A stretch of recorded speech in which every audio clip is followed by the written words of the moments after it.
Hello, all of you vaingloriously wonderful people. This is the Vapid police cruiser, also known as the Interceptor, and I'm about to find out if it'll off-road.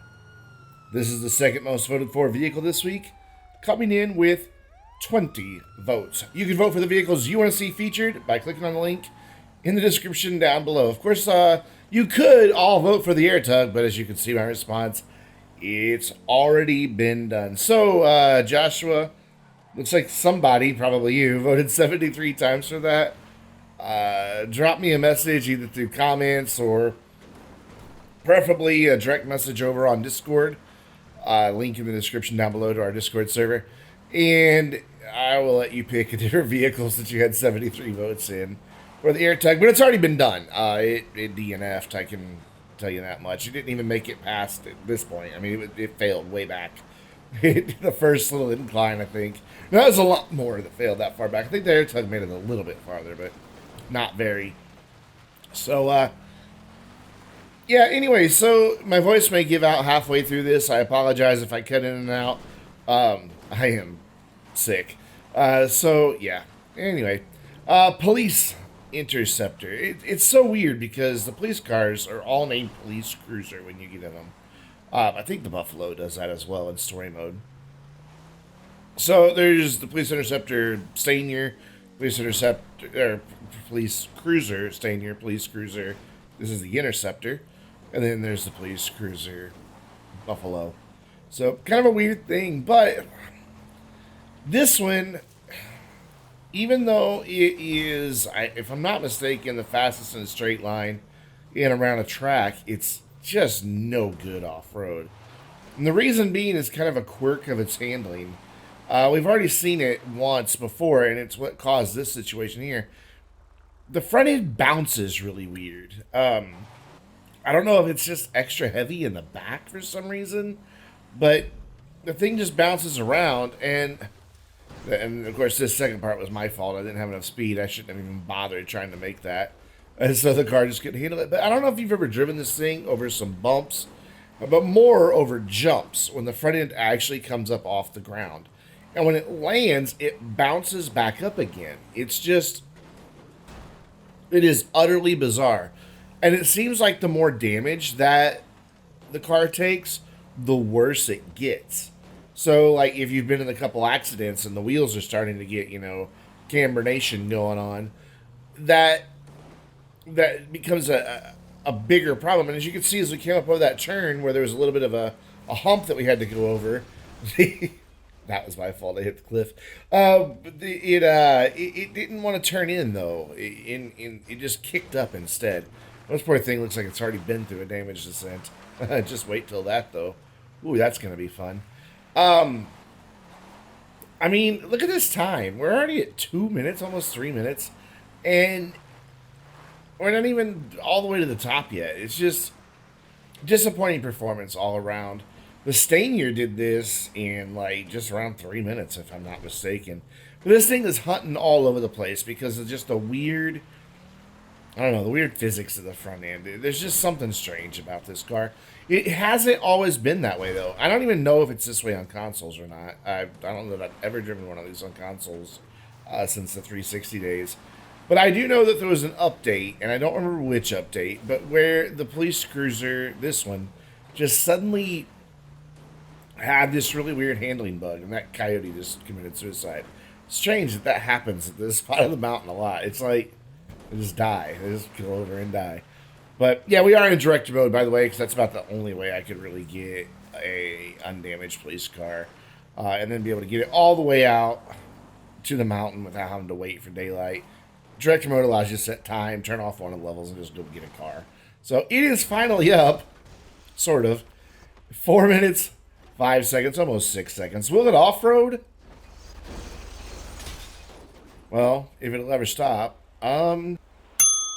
Technically, yeah. But I really, because of the strange physics, maybe it's the geometry of the front suspension, whatever it is, I highly recommend you picking a different police car to go driving up and down the mountain in if you must do it in a police vehicle. Maybe the Snow Rancher from North Yankton. That one would be good. I think that one actually did really well.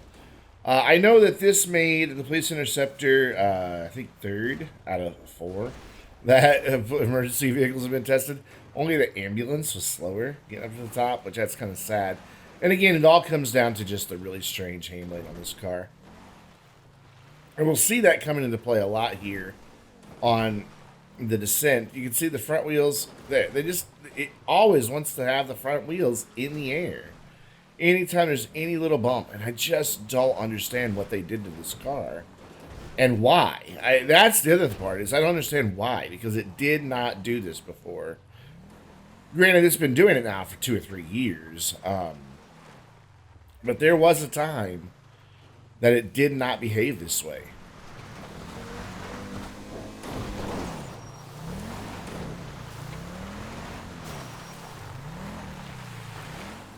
Sorry, my voice gave out there on me. It just quits. I don't know. I have like gross stuff going on with a sinus infection or something, and it leads to having a very sore throat. And my voice just kind of goes. I'm sure you can probably hear it in my voice, and I sound a little nasally, or more so than normal. But this is just unpleasant to drive in an off-road situation. I love grabbing a police car and driving it around in GTA, but this one, like I said, I don't know what they did to it. I don't even remember when they did it, but I do know there was a perfect example of what I mean about that front end coming up, by the way.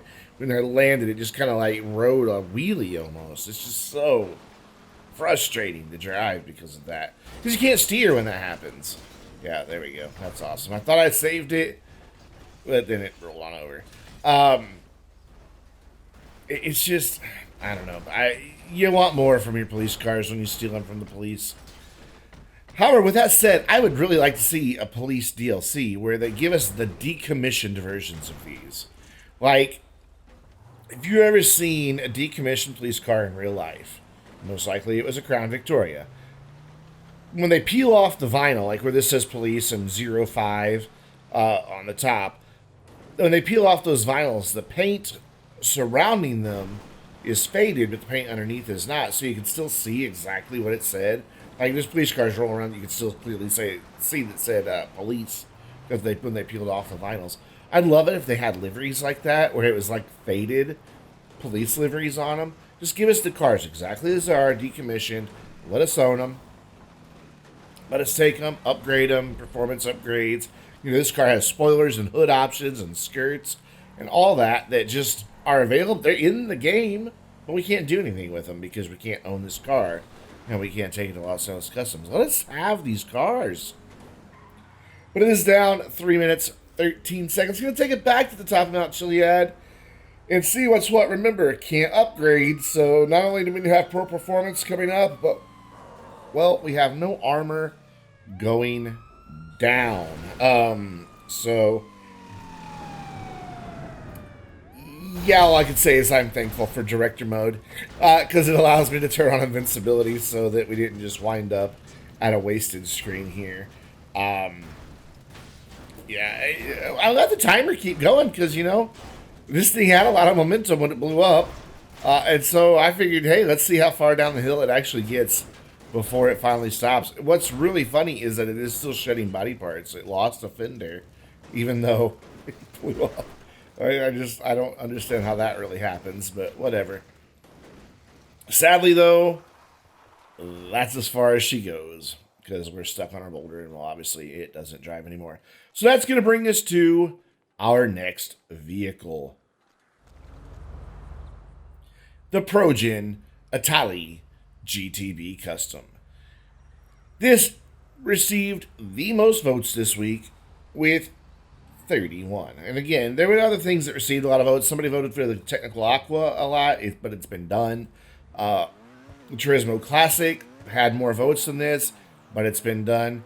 But we have not had a tractor voted for. I don't think we've done the tractor. I could be wrong. But he's referring to the tractor in Astroneer. If you haven't checked out that series yet, then please, by all means, go check it out. It's a really cool game. I know it looks like a little silly Moon Man type game, but there's really a lot to it. And it's fascinating. It is fascinating. It's awe-inspiring. It's a great game. So you should check out that series I have on Astroneer. You will not regret it. Anyway, Itali GTB. Good car. Like a good, solid car. I mean, it's not the best in any one category that there is for supercars. But that's okay because in every single category, it's very competent in traction and the amount of power it has, and its braking and its traction. I think I mentioned traction already. Everything is good. About the only thing that is common among it is its off-road traction loss at a value of 1, which means, it slows down in the dirt, essentially.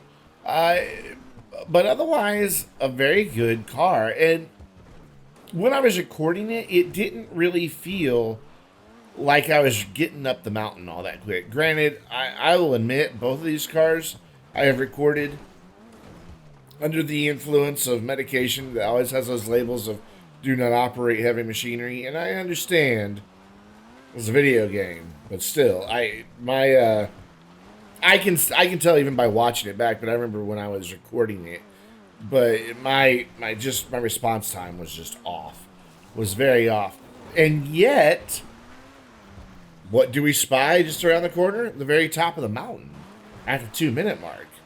So this, like I said, when I was recording it, I thought, this hasn't been a very good run. But then when I sat down to actually edit the video, I realized that this actually was a pretty good run, despite, me being, drugged half out of my mind today to deal with whatever this is.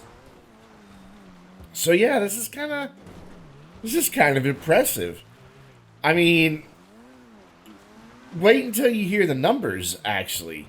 I mean, look what it's doing. Look at this. It just goes. It's no drama. It's just no fuss. It is just up 2 minutes, 38 seconds. Will it off-road? Oh, yeah, it will. And that makes it third in supers, only behind the Nero Custom and the Devastate, however you say it. And it makes it 7th overall, so putting it in the top 10 of all vehicles. If we take out the Buzzard, that means it's the 6th quickest vehicle. There's only one off-road vehicle that beats it up the mountain. No motorcycle that beats it up the mountain. I mean, that's how quick that just did this. And I didn't, like I said, I didn't realize at the time of recording exactly what was happening.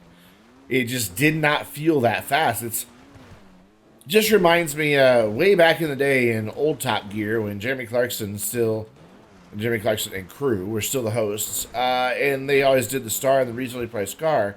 And a lot of times laps that looked really slow when they had the celebrities driving around were actually some of the fastest ones because the neat, tidy, no drama, no fuss, just sticking to a good line and doing things right gets you around a track fast. Well, I guess that's the case with this car. Because, as I said earlier, it's just a competent car. Not the best at anything. But my gosh, it did really well off-road. And again, there's a caveat. Would I really take this off-road when my friends are like, hey, let's go off-road? No, of course not. I'd get a truck, something with ground clearance. Something that can climb over a rock. Something that can go through some level of water. If you drive this thing into a river, it's dead as soon as it sees the water. Yeah, had a bit of an incident there. Thought I had saved it, but I got on the gas a little too soon. But because it does have a good amount of traction, not really an issue to just drive back up to the trail.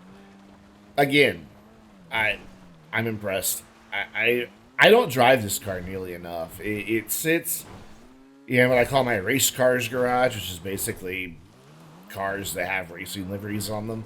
And yes, there's 30 of them. It's kind of hard to believe, but I hardly ever drive it because it's like the top of the list, it's at the bottom of the list, and I don't regularly remember that I own it. And if I go to think of, hey, a Progen, I'm probably going to get the Tyrus or GP1 or something like that, or the just standard Itali GTB, because I own that as well. I think I still do anyway. I may have gotten rid of it. I can't remember. It's orange, I know that much. But if I do still have it, it's orange. Yeah, this is just a fantastic car. And it was just an absolutely pleasant drive.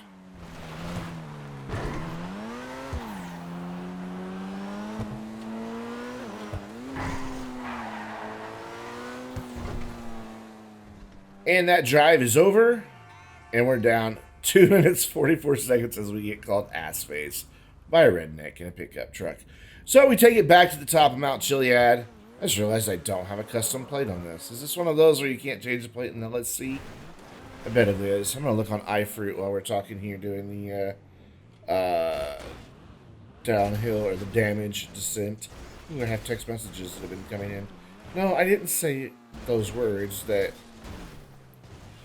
trigger the phone to do a thing. I just realized I can't say them because then my phone will do its thing again. Plus my Google Home behind me will respond as well. They're kind of awesome. I'm looking on the iFruit app right now. This is a pretty routine damage descent. Nobody was with me today because I had to do this early. A lot earlier in the day than I normally do it, so I didn't have any of my buddies with me. So open an iFruit, open an LSC. This is the last car I drove in the game, so it should be available. GTB custom. Yeah, it'll let me order my BTYB plate. No parts of... No, really? Interesting. It won't let me order my BTYB plate. Strange. Anyways, I don't know. Maybe it can't be changed. But, like I said, we have a pretty routine downhill damage descent. We've lost a bumper, we've lost a door, we've lost a hood, and we've lost a lot of windows. But the car's still running because, you know, it's a newer car. Though there is some slight body damage occurring. I don't know if you've noticed it or not, but that right rear is crumpled just enough to say that it is. So, you know, that is what it is. Now I'm text messaging while I record a video. Professional YouTuber at work, ladies and gentlemen. Ooh, we nailed that wood pile, though. That lady was like, hey!